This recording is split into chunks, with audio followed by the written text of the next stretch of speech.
Hello everyone, তো ঈদের একদিন পর থেকে দাওয়াত শুরু হয়ে গেছে and একটার পর একটা দাওয়াতে যাচ্ছি। আজকেও একটা দাওয়াতেই যাচ্ছি and এটা হচ্ছে আমার ফ্রেন্ডের বাসায়।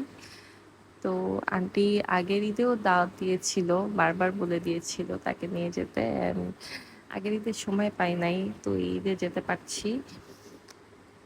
আর সব সময়ের মতো আমি আবারও অনেক টাইম রেডি হয়ে বসেছিলাম এন্ড সে অনেক লেট করে আসছে। তো যাই হোক, চলে আসছি শ্যামার বাসায় এন্ড এসে সিঁড়ি দিয়ে উঠতে উঠতে একটা কিউট ক্যাটের সাথে দেখা হয়ে গেল।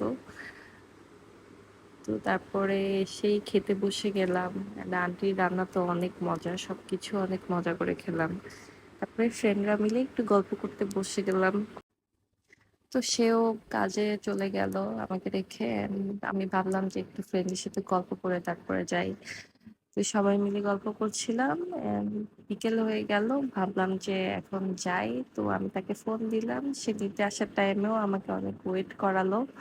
তো আমরা এর জন্য পিকনিক উঠাচ্ছিলাম, আমি ওয়েট করছিলাম তার জন্য এন্ড সে ফাইনালি এসেছে নিতে। তো বের হয়ে যাচ্ছি এন্ড আবারও দুইটা কিউট ক্যাটের সাথে দেখা, মনে হচ্ছিল যে ওদেরকে উঠে নিয়ে আসি।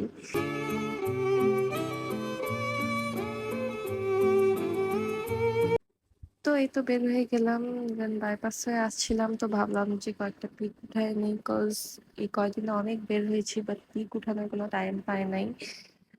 তো বাইপাসে এত ক্রাউড ছিল, একটা ভ্যান এসে হঠাৎ করে গাড়িতে লাগাই দিল। তো তারপরে আমরা একটু পিকটিক উঠাই নিচ্ছিলাম এন্ড তার একটু মুড অফ ছিল, ওই যে ভ্যান লাগিয়ে দিয়েছিল তার কারণে। আমি তাকে বললাম যে প্রবলেম নাই, কালকে সে ঠিক করে নিও।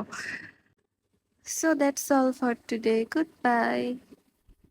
लेके वो पंखों में खुशियाँ उड़ने लगे।